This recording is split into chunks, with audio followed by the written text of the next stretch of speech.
Padre Pío falleció recostado en este sillón a las 2:30 de la mañana del 23 de septiembre de 1968.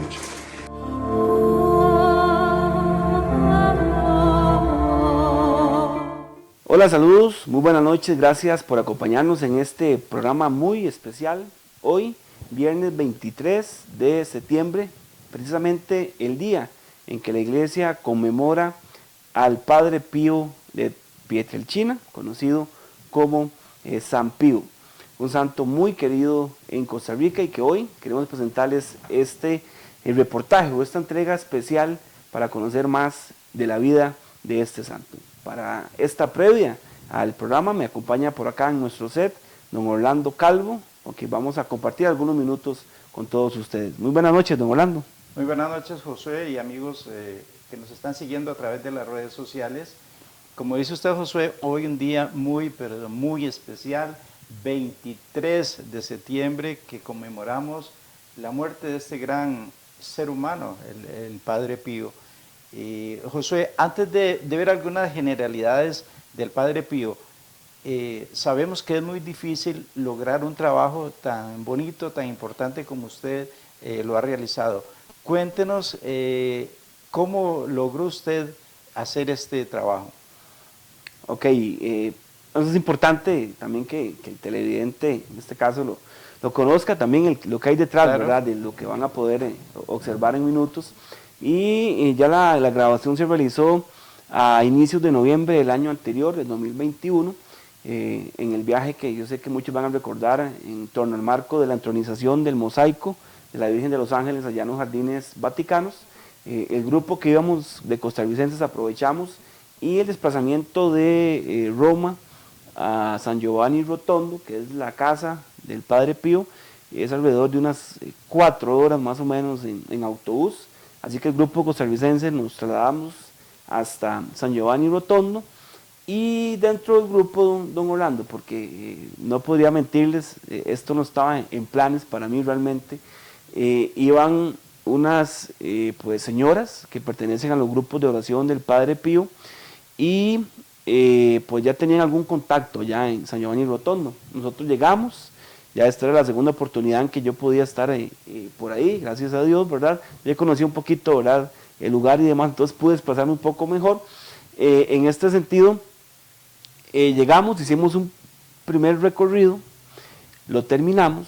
Cuando llegamos a la parte final, que es la iglesia antigua, donde el Padre Pío celebraba las misas, y está ahí su confesionario y todo lo demás, nos encontramos a el guardián del convento, Fray Carlos Laborde, quien le tiene un cariño particular a Costa Rica, ya ha estado por acá y inmediatamente nos identifica y nos da un regalo increíble, don Orlando. A partir de ahí nos dice, los voy a acompañar y nuevamente iniciamos, lleva a través del convento el recorrido, porque cuando usted lo realiza por los diferentes sectores, ¿verdad?, todo está digámoslo así, como sellado en vitrinas, usted puede ver a través de un vidrio. Cuando Fray Carlos llegamos al primer lugar, que es la celda o la habitación del Padre Pío, nos abre la puerta y nos dice, entren a este lugar. Realmente pues fue un momento increíble donde todo el mundo empezó con lágrimas en los ojos y demás, porque el acceso ahí es totalmente pues, complicado, ¿verdad? Poder tocar la cama donde murió el Padre Pío, donde la silla, murió en una silla muy parecida a esa que usted está ahí sentado. Entonces, verás que fue un momento increíble y a partir de ahí él nos empieza a hacer todo el recorrido por el convento, iniciando en la habitación donde él muere, nos abrió el claustro, es decir, los claustros generalmente no se abren, ¿verdad? Él nos abre el claustro y nos muestra además la primera habitación, donde el Padre Pío estuvo, una habitación sumamente pequeña, y además la capilla privada, donde el Padre Pío celebró sus misas, durante los 2 años que él vivió esa prohibición por parte del Vaticano, que vamos ahí nos lo van a explicar. El comedor, después donde él llegaba, ahí es el lugar donde él se sentaba, y también una curiosidad que quiero que le presten atención, él llegaba siempre tarde a comer, pero no era porque él quería, ahí lo van a descubrir porque hasta llegar a la parte exterior, a la iglesia ya moderna, la iglesia nueva, donde se encuentra pues varios pisos abajo, ¿verdad?, los restos ya del cuerpo incorrupto del Padre Pío. Así que yo sé que va a ser un recorrido que ustedes van a disfrutar muchísimo y que de la mano oral del fray, él lo va a ir relatando muy bien todas las vivencias, verdad, todos esos momentos claves del Padre Pío. Van a poder ver también algunas reliquias de primer grado, una camiseta, por ejemplo, con la mancha de sangre de el brazo que nos contaba Fray, que en esta parte donde Jesús cargó con la cruz, esa estigma generalmente salía para Cuaresma y Viernes Santo. Entonces ahí está esa camisa blanca con la mancha de sangre y el corazón del Padre Pío, que no están expuestos a veneración pública, sino que están en esa habitación privada del Padre Pío. Entonces verás que fue un momento muy bonito. Definitivamente, amigos que nos están siguiendo a través de las redes sociales, es un regalo, Josué, es un regalo maravilloso que el Señor les permitió a este grupo de costarricenses en este viaje a Italia. Y bueno, ojalá que muchos de ustedes que nos están sintonizando a partir de esta hora, pues puedan disfrutar de este regalo que Josué muy amablemente ha querido compartir pues con todos nosotros acá en la Alianza Informativa Los Santos, los medios que componemos esta alianza, Radio Cultural Los Santos Digital, Los Santos Play y también los Facebook Live de las parroquias de acá de la zona de Los Santos, Josué. Así es, y saludamos también a la gente que nos sigue a través de Radio Sinaí, que es la radio católica de nuestra diócesis, la diócesis de San Isidro de General, así que saludos para toda pues esta gran diócesis que conformamos Los Santos y la parte sur del país, que hoy estamos unidos en esta entrega especial que queremos compartir con ustedes más de la vida del Padre Pío, propiamente en el lugar, ¿verdad?, donde sucedieron hechos importantísimos. Y algunos datos que son bonitos tenerlos como punto de referencia de este gran santo de nuestros tiempos, porque el Padre Pío tenemos nosotros la oportunidad de conocer de primera mano, ¿verdad?, a este santo de nuestra época, ¿verdad? No estamos hablando de los santos de los primeros siglos, sino un santo de nuestra época, así como lo fue y lo es el Santo Padre Juan Pablo II, la Madre Teresa de Calcuta y otros santos de nuestros tiempos. Entonces es muy importante. El Padre Pío nace en 1887. Esto es un dato muy importante y es ordenado en 1910, ya es ordenado presbítero. Esto es algo muy importante y canonizado por uno de los grandes de nuestros tiempos, el Santo Padre Juan Pablo II. Así es, como dato también importante, es un santo pues sumamente, digámoslo así, reciente y además se ganó muy rápido el cariño, llamémoslo así, de los católicos, porque en el caso particular de Costa Rica se convierte, según datos del mismo santuario ya en San Giovanni Rotondo, en el quinto país con mayor cantidad de peregrinos hasta San Giovanni Rotondo. Es decir, somos un país que lo visita bastante, pues con países sumamente grandes que sabemos que hay en Latinoamérica, y en Latinoamérica ocupa el primer lugar. Entonces eso muestra mucho del cariño que hay hacia el Padre Pío. Además, don Orlando tenía dones increíbles. Por ejemplo, las filas que se hacían para confesarse con el Padre Pío eran enormes.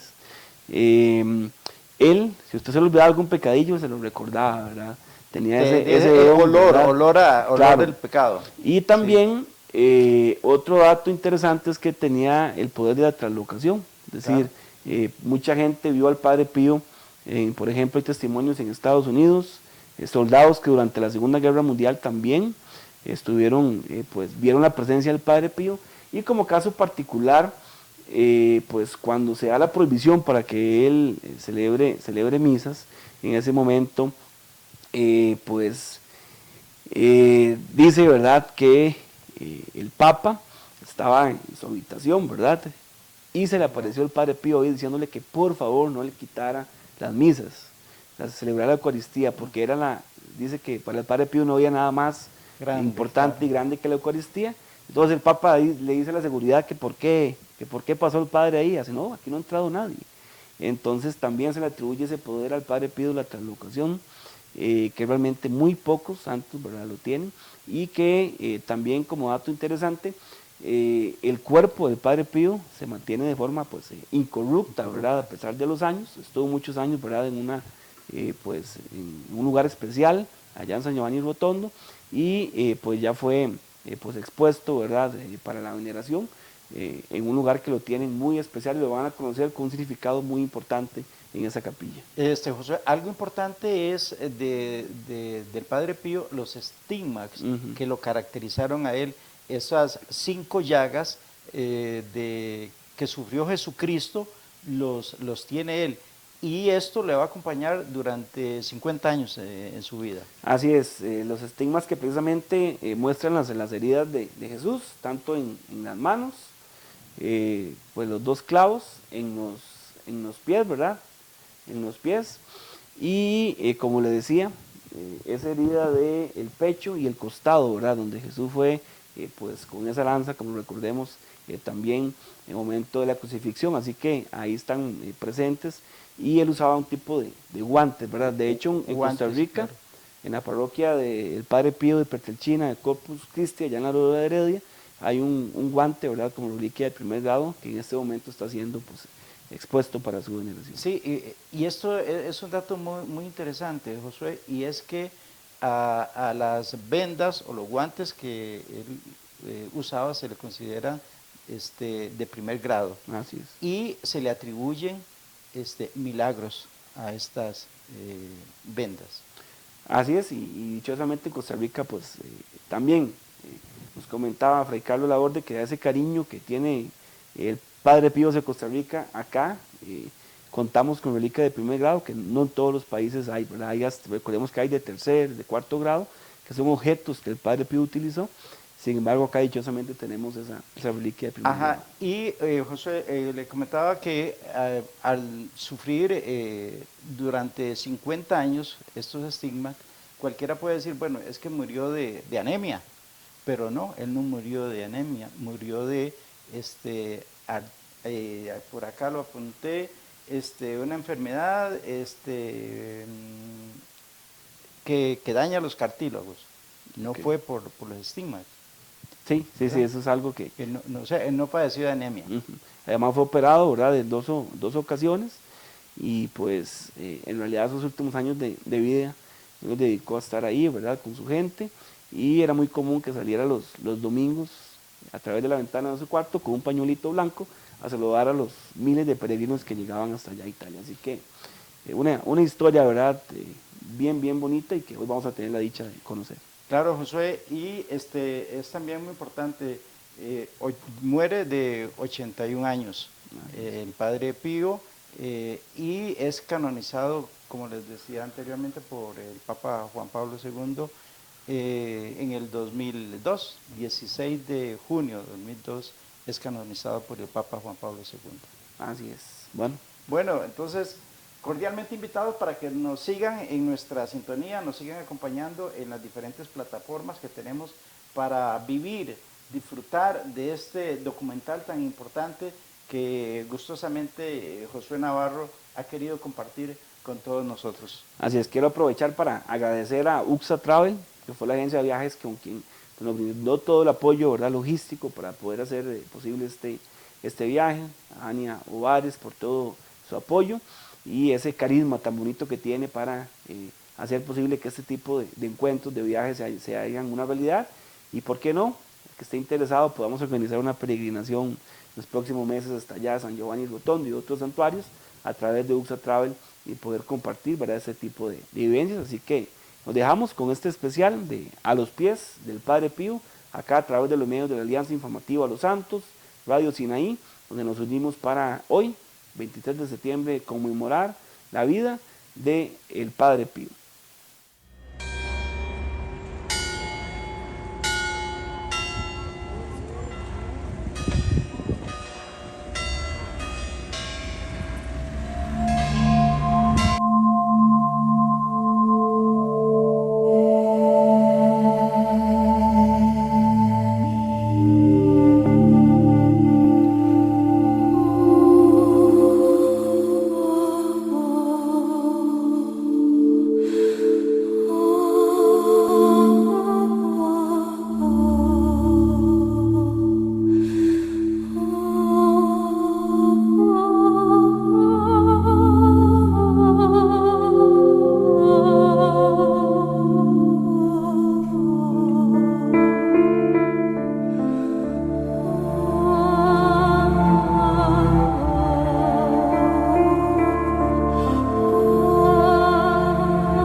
de la Inmaculada, en los dos altares en los que el Padre Pío solía celebrar. La misa general era eso de las 5 de la mañana, muy temprano, y el Padre Pío en general se levantaba a las 2:30 de la mañana para prepararse para la celebración de la misa. Bueno, los voy a llevar a un lugar particular y después vamos a bajar donde el Padre Pío.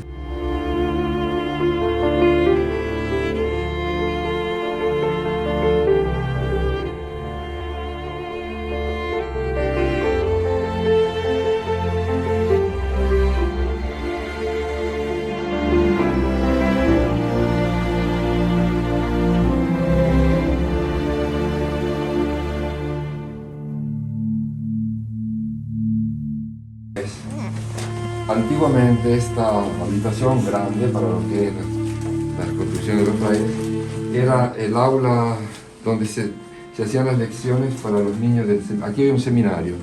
Cuando el Padre Pío vino aquí en 1916 había un pequeño seminario de chicos de 11, 12 años que estudiaban dentro del convento. Muchos de ellos se hicieron frailes, luego y sacerdotes, otros se fueron. ¿Sí?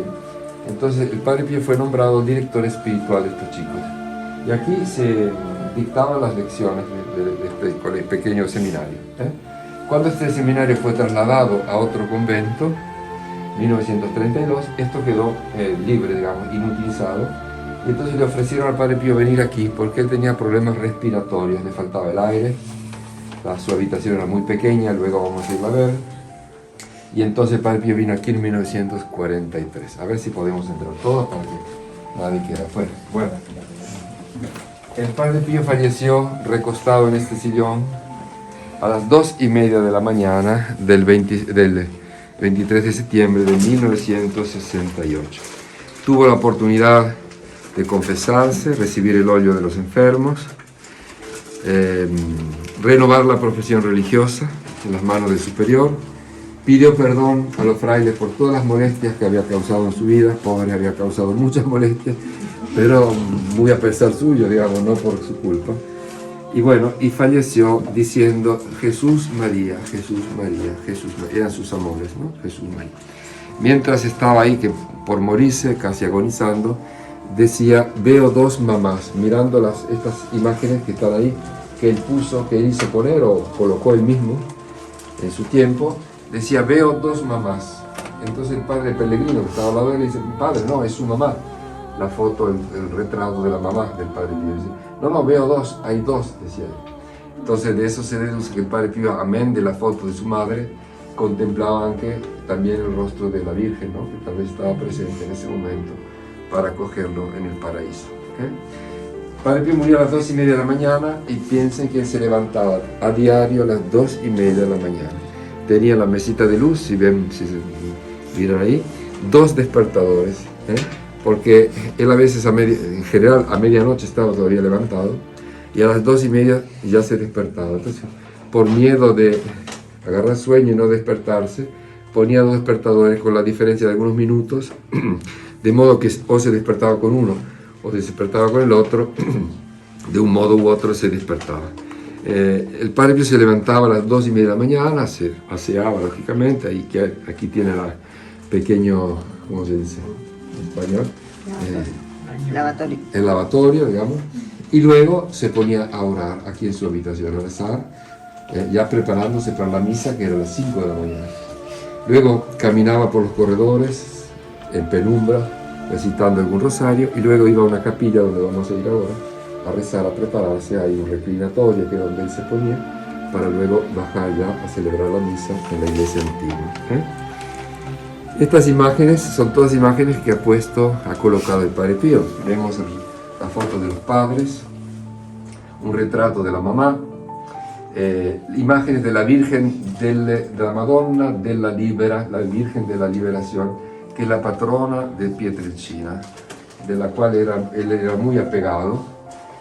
Solía decir, dice en una de sus cartas, la Virgen esta mañana me ha acompañado al altar y me ha servido la misa, asistido a mi misa como si no hubiera tenido otra cosa que hacer que ocuparse de mí, dice el Padre Pío, ¿no? Entonces él tenía esa gran devoción por la Virgen de Pietrelcina. También hay aquí el recordatorio fúnebre de una señorita que era, acá la llamaban María la Americana, porque era de los Estados Unidos. Ella se llamaba María Pyle, Mary Pyle, era de New Jersey, de una familia de la nobleza de New Jersey, era bautista de religión, bautista. Ella se convirtió en secretaria de María Montessori, la famosa pedagoga italiana que inventó el método Montessori, que todavía se usa, ¿no? Bueno, fue la primera mujer, María Montessori, que entró en una facultad de medicina, cuando todos eran hombres. Ella tuvo, digamos, apoyada por su madre, venció todos los prejuicios que habían en esa época. Una mujer entrar en la facultad de medicina, hacer las autopsias de los cadáveres, era una cosa impensable. Ella tuvo el coraje, la fuerza de... Se recibió, se graduó con los mejores, digamos, ¿cómo se dice? Mejores... Promedios. Sí, no, promedios mejores, pero luego se dedicó a la enseñanza. Tuvo también un hijo fuera del matrimonio, cosa que aquella época era un escándalo, y incluso se lo sacaron porque ella sufrió muchísimo, esta María Montessori. María Pyle era su secretaria y muy amiga, porque María Pyle hablaba español, italiano, francés, alemán, portugués, inglés perfectamente. Entonces ella traducía las conferencias que María Pyle dictaba en todo el mundo. Ella vivía una crisis espiritual muy grande, ya había llegado al catolicismo, se había hecho bautizar, en esa época había que bautizarse y hacer una renuncia a la fe protestante, digamos, era una praxis de ese tiempo. Ya en Barcelona, en España, se había bautizado en la Iglesia Católica, y estando en Roma sintió hablar del Padre Pío y quiso encontrarlo para pedirle un consejo. Ella estaba en la búsqueda de algo, ella no sabía bien lo que el Señor le deparaba, digamos. Y vino aquí a San Giovanetto, donde el Padre Pío le dijo: hija mía, no des más vueltas, quédate aquí.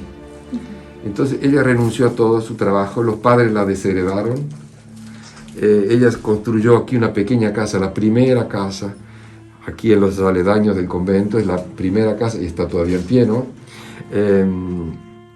Y ella tenía en su casa, la casa no tenía llaves, era la casa donde daba hospedaje a todo el mundo. Los padres del Padre Pío eran hospedados ahí, murieron en su casa.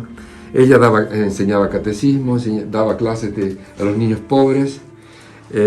Todas las mañanas a las 5 de la mañana venía a misa donde el Padre Pío, y una vez a la semana se confesaba con el Padre Pío, así por 50 años. Bueno, vestía un hábito como el nuestro, era terciaria franciscana, dormía sobre un cajón de madera, digamos, con una pequeña colchoneta, y se cubría con una manta así, muy pobre, y era la mejor hija espiritual del Padre Pío. Bueno, el Padre Pío, cuando ella murió, puso ahí su recordatorio, y solía decirle al Padre Pío: cuando María irá al paraíso, nos va a hacer a nosotros un papelón, porque él la consideraba más santa que él. Decía que María realmente era realmente una mujer santa. Bueno, el Padre Pío colocó ahí, murió unos meses antes que el Padre Pío. Bueno, esta es la ventana por la que el Padre Pío solía bendecir de tarde, hasta ahora más o menos. En esa época, antes del concilio, no había misa por la tarde, porque había que estar 24 horas en ayunas antes de comulgar. Entonces las misas eran siempre de mañana. Por la tarde había una función religiosa con una bendición eucarística, una especie de hora de adoración con una bendición eucarística, y luego la gente se reunía toda en una plazoleta que hay atrás del muro del convento, y el Padre Pío desde la ventana los bendecía y los saludaba con un pañuelo blanco. Hay muchos videos de esa época que se ve al Padre Pío con un pañuelo blanco. Es justamente esta ventana aquí. Bueno, ese cuadro de la Virgen es muy interesante porque se lo regaló un hijo espiritual que antes había sido un masón y un blasfemo, un hombre que blasfemaba a la Virgen, blasfemaba a los santos, era anticlerical. Venía aquí, era del norte de Italia, venía aquí a vender objetos religiosos, o sea, un mercado, tal vez una vez por mes. El Padre Pío lo mandó a llamar, le dijo desgraciado, le dijo de todo. Le dijo: ¿tú cómo te permites vender objetos religiosos si tú eres un blasfemo, blasfemas a la Virgen y eres un masón?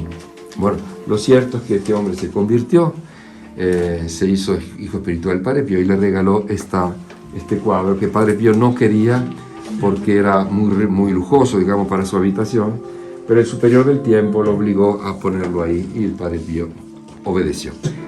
Y entonces, ante esta imagen de la Virgen, ciertamente el Padre Pío ha recitado muchos rosarios, sobre todo de noche, cuando pasaba en vela muchas noches por todas las preocupaciones que tenía en su cabeza, pobre, y seguramente pasaba todo el tiempo en oración.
El reclinatorio donde se sentaba el Padre Pío para prepararse para la celebración de la misa. El Padre Pío celebraba aquí la misa cuando estaba enfermo, que no podía bajar, o tal vez, muchas veces también, después de haber celebrado su misa a las 5 de la mañana, venía aquí, se ponía ahí y escuchaba la misa de otro sacerdote que celebraba aquí, como acción de gracias por la misa que él había celebrado. Sin embargo, este lugar es importante porque aquí el Padre Pío celebró la misa en los 2 años que se dicen de segregación, 11 de junio del 31 al 16 de julio del 33. Es en ese periodo al Padre Pío le fue prohibido por el Santo Oficio la celebración pública de la misa, confesar a los fieles, encontrar personas externas a la comunidad, escribir o recibir cartas, incluso de los padres espirituales. El Padre Pío vivió, digamos, en clausura total, por 2 años largos, sin poder, digamos, ver a sus hijos espirituales, sin poder encontrar a sus penitentes. El único consuelo que el Padre Pío tenía era la celebración de la misa en este altar, que duraba, dicen los frailes que estaban en esa época, que duraba 3, 4, 5 horas la misa. Él estaba toda la mañana aquí, la celebración de la misa privada, o sea, celebraba él solo, ¿no? Parece ser, y hay un testimonio muy, digamos, fidedigno, podemos decir, de que inicialmente el Santo Oficio iba a suspender a divinis Padre Pío. ¿Qué quiere decir la suspensión a divinis? O sea, se privaba a Padre Pío de todas las, digamos, facultades sacerdotales. O sea, que el Padre Pío no hubiera podido celebrar ni siquiera privadamente la misa. Parece ser que mientras el Papa Pío XI, que era el Papa de la época, estaba por firmar este documento, el Padre Pío se le apareció en su despacho, en su estudio, se arrodilló ante él, en bilocación claramente, se arrodilló ante él llorando, le besó los pies diciéndole: su santidad, esto no, esto no, esto no. El Papa quedó tan conmovido, tan, digamos, emocionado, que él tomó la decisión de permitirle al Padre Pío de poder celebrar al menos la misa privadamente. O sea, esto lo ha declarado la hermana de un cardenal que era estrecho colaborador del Papa Pío XI, que lo había sentido de los labios mismos del Papa, el cual había preguntado a los guardias por qué han dejado entrar a este sacerdote. Y todos decían: no hemos visto a nadie, su santidad, no hemos visto a nadie. O sea, y yo creo que sea posible porque el Padre Pío se hubiera muerto de angustia si le hubieran prohibido la celebración de la misa, porque para él la misa era todo. La misa era todo. O sea que, aun cuando sufrió mucho en ese periodo, pero tenía el consuelo de poder celebrar la misa, que para él era, digamos, lo más importante, ¿no? Pasados estos 2 años, Padre Pío retomó después gradualmente, a partir del 16 de julio del en 1933, las celebraciones públicas, las confesiones, en fin, todo eso. En ese periodo, esta era la medida que la Iglesia aplicaba en ese tiempo para los sacerdotes de mala conducta moral, que daban escándalo, entonces se trataba de aislarlos para evitar el escándalo entre los fieles, ¿no? El Padre Pío, a pesar de ser inocente y saber de ser inocente, el Padre Pío tuvo que llevar esa condena, esa humillante medida que aceptó sin jamás quejarse, sin jamás lamentarse, nunca recriminó, nunca, digamos, alzó la voz para condenar a nadie, se quedó en la obediencia total. Y había un amigo de Turín, un cierto Emanuele Brunatto, que quiso defenderlo, consiguiendo documentos muy comprometentes de la Santa Sede sobre las personas que habían condenado al Padre Pío, que ponían de relieve justamente la mala fe y la mala vida moral de estas personas, estos eclesiásticos. Él quería publicar esta documentación y amenazaba a la Santa Sede con publicarla para que dejaran libre al Padre Pío. El Padre Pío le dijo: si tú publicas esto, no me vas a ver nunca más. Y decía: la Iglesia, aun cuando te golpee, es tu madre y la debes amar. Nunca permitió que se hiciera un escándalo para poder defender al Padre Pío. Y hoy que se hace tan fácilmente un escándalo para, digamos, poner en tela de juicio la Iglesia, el Padre Pío nos enseña que debemos amar a la Iglesia aún con sus pecados y sus miserias. Es siempre la esposa de Cristo y es nuestra madre y maestra, decía el Padre Pío, y debemos amarlo. Bueno, el Padre Pío, yo digo siempre que ha empapado este mantel con sus lágrimas, porque para él fue un sufrimiento enorme no poder encontrar a sus hijos espirituales. El Padre Pío amaba a cada uno de sus penitentes, hijos espirituales, como que fueran los únicos, como que cada uno fuera único. Tanto es así que a veces una persona se confesaba con él y luego volvía después de 2 o 3 años y el Padre Pío decía: por fin viniste, te estaba esperando, ¿por qué tardaste tanto? O sea que para él no eran números, no eran, digamos, personas que pasaban, cada uno. El Padre Pío conocía la historia, la situación de cada uno y amaba a cada uno como si fueran sus hijos. Todas esas conversiones que hubieron de grandes pecadores, algunos personajes del espectáculo, del mundo, digamos, personas políticos, en fin, no eran, o personas normales, digamos, personas simples, no eran fruto de una varita mágica, sino que el Padre Pío ofrecía su sufrimiento diario, su sufrimiento físico y moral para la conversión de los pecadores, y las penitencias que se imponía en el sueño, en el alimento, la alimentación, para, digamos, ofrecer al Señor por la conversión de los pecadores. O sea que, bueno, estos 2 años que el Padre Pío sufrió tanto, fueron muy fecundos para su sucesivo ministerio. De ahí tantas gracias, tantas conversiones, tantos milagros que se cuentan, son fruto de ese sufrimiento que el Padre Pío supo asumir y ofrecer al Señor para la conversión de los pecadores, sobre todo. Es la habitación número 5, la celdita número 5, pequeñita, la mitad de la que vimos hoy, antes. Aquí el Padre Pío vino en 1916, 28 de julio de 1916. Vino aquí a pasar unos días de descanso porque el Padre Pío estaba muy enfermo, sufría mucho el calor en Foggia, donde estaba, hacía mucho calor, es un clima, hay al menos 5 o 6 grados más que aquí, y él sufría mucho en verano, estaba muy, digamos, apesadumbrado, muy mal. Entonces el superior de este convento, que fue a Foggia a predicar, lo invitó a venir aquí a pasar unos días. Y aquí el Padre Pío se repuso, el aire más fresco, se empezó a reintegrar a la vida de la comunidad. Hacía 7 años que estaba con su familia porque no podía entrar en la comunidad, se sentía mal, había que volverlo a llevar a su pueblo. Entonces aquí empezó a retomar la vida casi normal de los frailes, a andar a rezar en el coro con los frailes, a participar en el almuerzo, en la cena, en fin, empezó a una vida regular.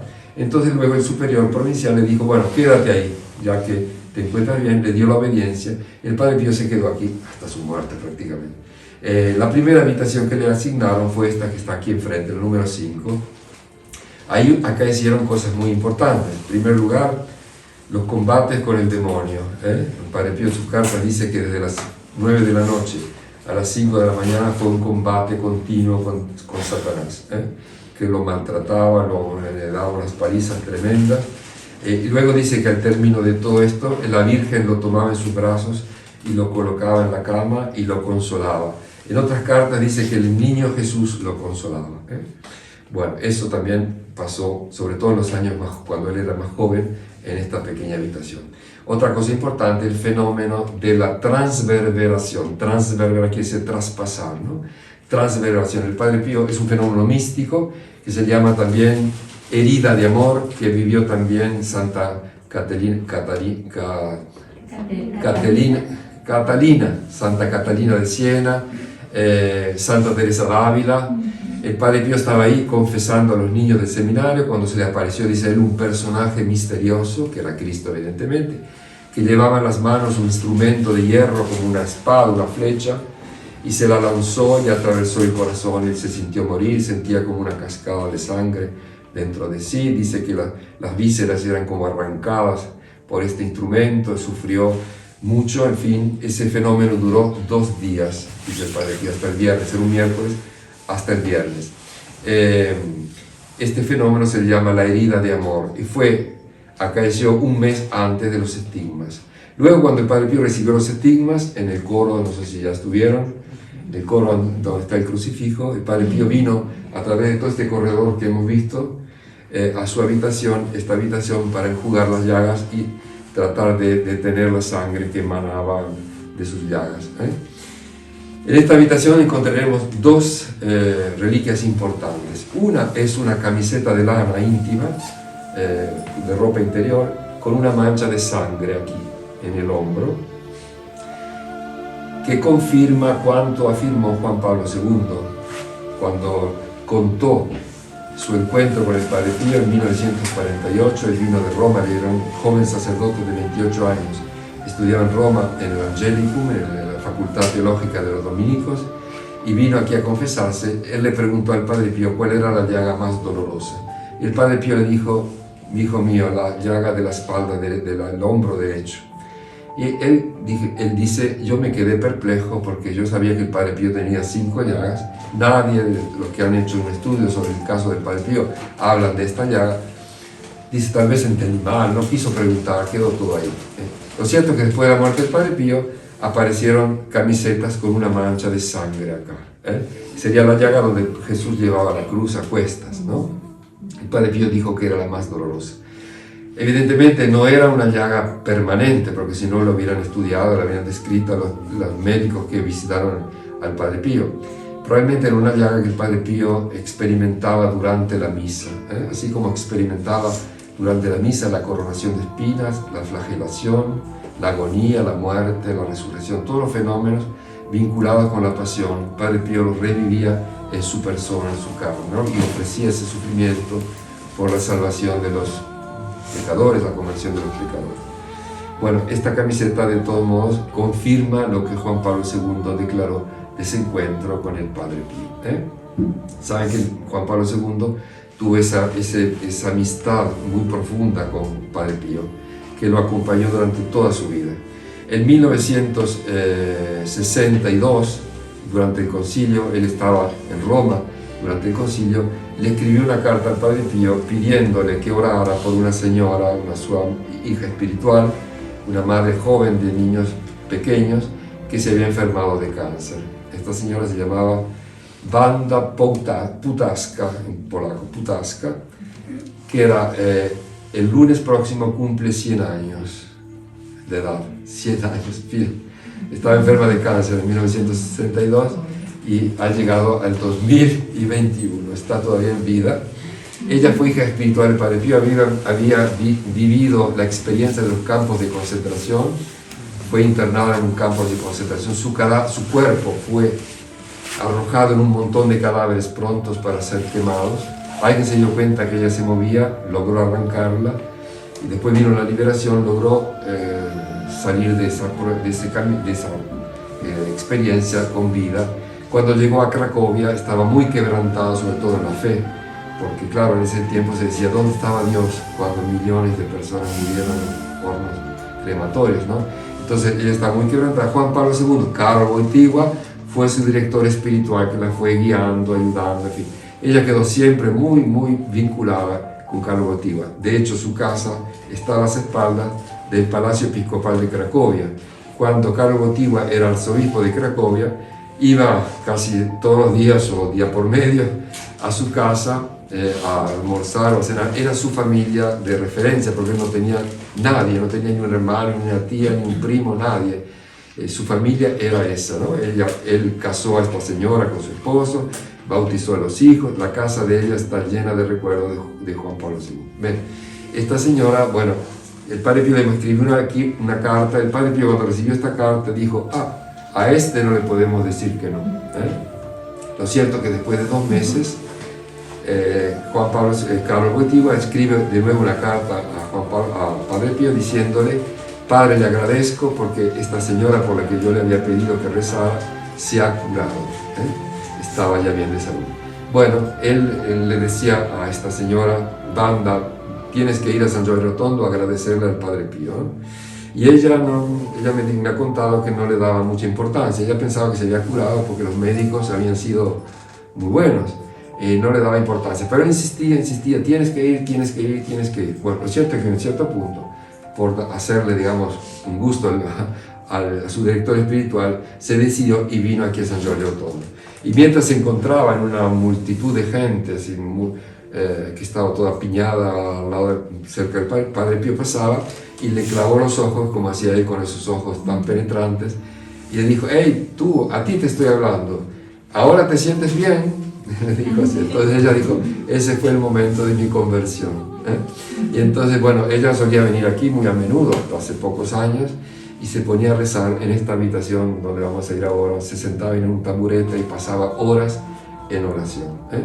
Bueno, ella cumple 100 años el lunes próximo. Ha publicado un volumen así con las cartas de dirección espiritual por Juan Pablo II ya hace unos años. El día de la canonización de Juan Pablo II tuvo un accidente en su casa cocinando. Una llamarada de fuego le quemó las manos y la cara. Y ella decía que fue el demonio que se vengó de ella por todo lo que ella había contribuido, digamos, también para la canonización de Juan Pablo II. Bueno, esto es la relación con Juan Pablo II.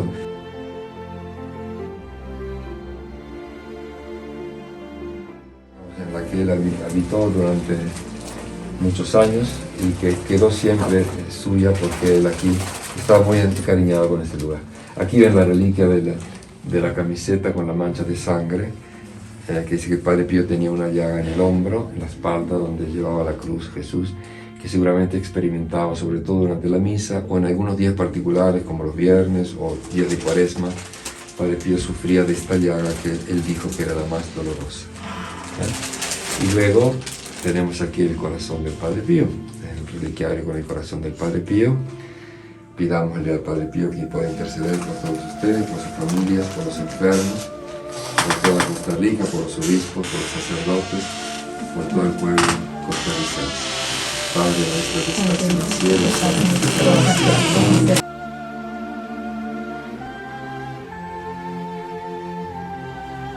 El comedor. Bueno, cuando el Padre Pío vino aquí en 1916, había un seminario aquí pequeño, de niños pequeños que estudiaban, hacían sus estudios en el convento.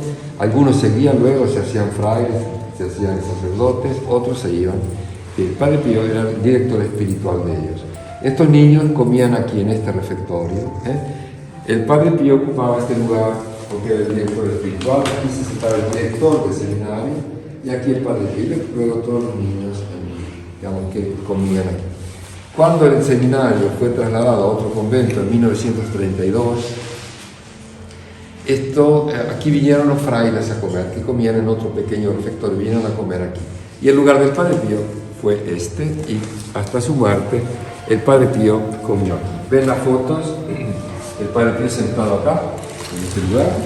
Son las mismas mesas que han sido solo, digamos, lijadas y barnizadas, pero son las mismas mesas. Ahí ven al Padre Pío de rodillas, porque ¿qué sucedía? En esa época, cuando uno llegaba tarde, había que ponerse de rodillas y pedir la bendición al superior.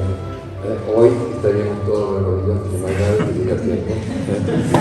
Pero en aquella época era más fácil. ¿Qué sucedía? El Padre Pío cuando pasaba por ahí, ahora vamos a pasar, hay una puerta que da al jardín.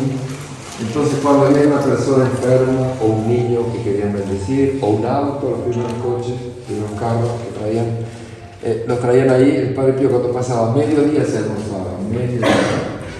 El Padre Pío se detenía ahí y perdía tiempo con él. Entonces llegaba tarde y le tocaba, pobre, ponerse de rodillas. Y ahí lo ven, de rodillas pidiendo, haciendo la oración y pidiendo la bendición del superior.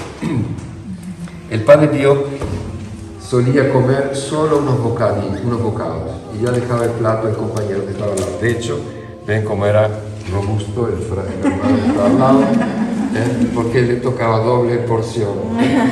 Bueno, el Padre Pío probaba porque los cocineros le preparaban lo que a él le gustaba, platos muy simples, con tal de que comiera le preparaban lo que a él le gustaba. Entonces él, por no despreciar, probaba un bocado y luego dejaba el plato. Probablemente esto lo hacía por mortificación, ofrecía este sacrificio por los pecadores. Tanto es así que en 1959 el Padre Pío estuvo varios meses en cama, enfermo, gravemente enfermo, se temía por su vida, y el médico lo iba a visitar todos los días. Lógicamente el Padre Pío tomaba alguna sopita, cosas muy livianas como se suele hacer en los hospitales cuando uno está enfermo. Entonces el Padre Pío, hablando de cosas banales, dijo: ¿cómo me gustaría comer un buen piatto de pasta asciutta, la pasta como le gusta a los italianos, ¿no? La pasta con tomate encima, con tuco, no sé cómo le dicen en Costa Rica. Bueno, es pomodoro. Entonces el doctor dijo: padre, si usted me lo hubiera dicho, mi señora, dice, es una óptima cocinera. Bueno, el día siguiente se presentó con una bandeja, con la pasta, con el perfume del tomate fresco, de la albahaca. El Padre Pío abrió los ojos como un niño que ve un juguete, ¿no? Quedó encantado. Entonces el doctor preparó una mesita con un mantel, iba a comer él también. Cuando se iban a sentar a la mesa, el Padre Pío dice: padre, doctores, dijimos, vamos a hacer un sacrificio, lo ofrecemos a la Virgen, no lo comemos, se lo dejamos a los pobres. Doctor, dice Padre Pío, mi mujer se lo preparó con tanto amor porque era para usted. No, vamos a dejar, lo dejamos para los pobres, no quiso comer. Entonces quiere decir que él se mortificaba, tenía apetito, tenía hambre, lo deseaba muchísimo comer esto, pero quiso renunciar y ofrecer un pequeño sacrificio, seguramente para la conversión de los pecadores. Así que bueno, él pasaba aquí, le gustaba estar con sus hermanos. El Padre Pío decía: si me quieren a mí, deben querer a mis hermanos, porque él amaba mucho a la comunidad, le gustaba estar entre sus hermanos. Y era muy afectuoso, muy cariñoso. Cuando un fraile venía de otro lado, era el primero que corría a abrazarlo y a decirle: qué alegría que viniste, y cuánto tiempo te quedas. Padre, no, me voy esta noche. ¿Y qué viniste? Entonces, ¿para qué viniste? Si ya te vas. Él quería tener a los hermanos cerca, y era alegre, era jocoso, le gustaba gastar chistes. Donde estaba el Padre Pío había alegría, había alegría. Aparece para agradecerlo. El Padre Pío, que era muy ingenuo, contaba estas cosas a los frailes le tomaban el pelo, pensaban que se había soñado, imaginación. Padre Pío está un poco oído, digamos. Lo cierto es que después de un tiempo, el superior del convento fue al municipio por otras cosas y se le ocurrió pedir los registros de ese tiempo, y buscó y encontró, justamente como había dicho el Padre Pío, nombre, apellido, fecha, circunstancias en que ese hombre había muerto, tal cual había dicho el Padre Pío, por lo que dijo. Entonces el Padre Pío tenía razón, no era una invención. O sea, él tenía, a veces se le aparecían anche frailes que le decían: padre, yo me llamo así, estamos aquí cumpliendo nuestro purgatorio porque no hemos hecho bien nuestros deberes, rece por nosotros, necesitamos su oración. El Padre Pío celebraba la misa. Algunas veces dice que el Padre Pío decía: por favor, yo voy a orar por ustedes, pero no se me aparezcan más, porque tenía un poco de miedo. Bueno, ahora vamos a la iglesia. Sí, no, déjenla abierta.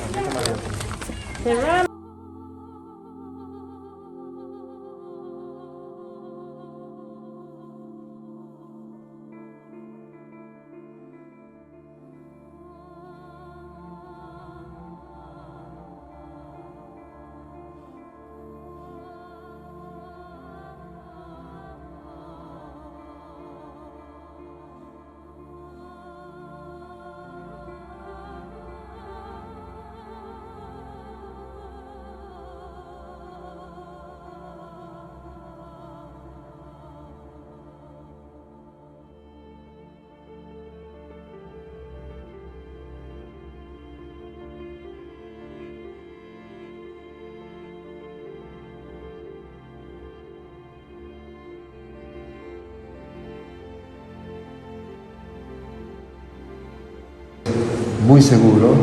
En 1956, este era el cardenal Mindszenty, un cardenal de Hungría, que estaba en la cárcel bajo el régimen comunista, estuvo muchos años en cárcel, y él deseaba ardientemente celebrar misa y no le permitían.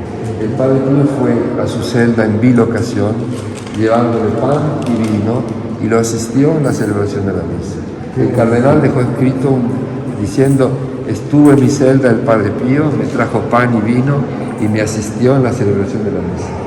Y me comentaron que en Hungría, en esa cárcel donde él estuvo, que ahora está transformada en un museo, hay una placa que dice: aquí estuvo el Padre Pío, en fin, con los detalles de esta, es muy importante este milagro. Qué bonito. 1956. Muy importante. Sí, sí. Francisco y del otro lado el Padre Pío. Dos ejemplos de cristianos que han vivido con generosidad, con plenitud, con fidelidad el bautismo, ¿no?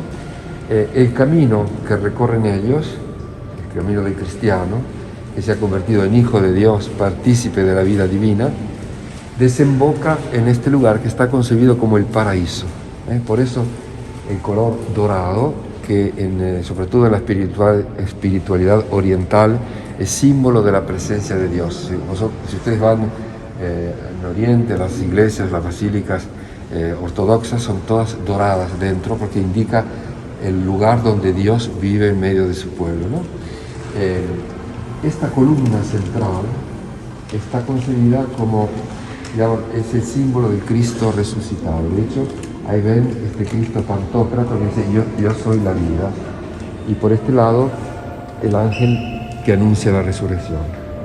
Esta abertura donde está colocado el cuerpo del Padre Pío, inicialmente tenía la forma de una herida. De hecho, parecía un tajo. Era muy estrecha y después se agrandó, pero perdió un poco el valor porque era como una herida. ¿Qué significaba? En la antigüedad, en la época de San Francisco, había un herético que negaba que San Francisco fuera santo. Decía a la gente: ustedes engañan, San Francisco no es santo, no es santo. El día del juicio final estaban todos los santos reunidos, Jesús que juzgaba, San Francisco no estaba. Entonces él decía: ven que tenía razón yo, San Francisco no estaba, no era santo, era un impostor. Y entonces Jesús le dice: cállate, dice que San Francisco está escondido en la llaga de mi costado, diciendo que San Francisco es el santo más semejante a Cristo, ¿no? Alter Christus. Entonces se había querido representar esto, Padre Pío en la llaga del costado del Señor resucitado. Entonces el fiel que pasa por ahí y quiere tocar, mete la mano en la llaga del costado de Cristo para tocar un poco, acercarse al Padre Pío, que nos recuerda lo que Jesús dijo a Tomás, ¿no? No seas incrédulo, sino creyente. El camino que inicia en el bautismo nos lleva al paraíso, al encuentro con Cristo, y este es el significado del Padre Pío, que está ahí esperando la resurrección final en la herida del costado de Cristo resucitado. Este es el sentido un poco de la simbología de esta iglesia, y estas son todas escenas del Evangelio, distintas escenas del Evangelio, y este color dorado que suscitó muchos escándalos, porque decían todo ese oro. En realidad es el significado, es esto, el color dorado está a significar que es la casa de Dios, el lugar de la presencia de Dios, la iglesia.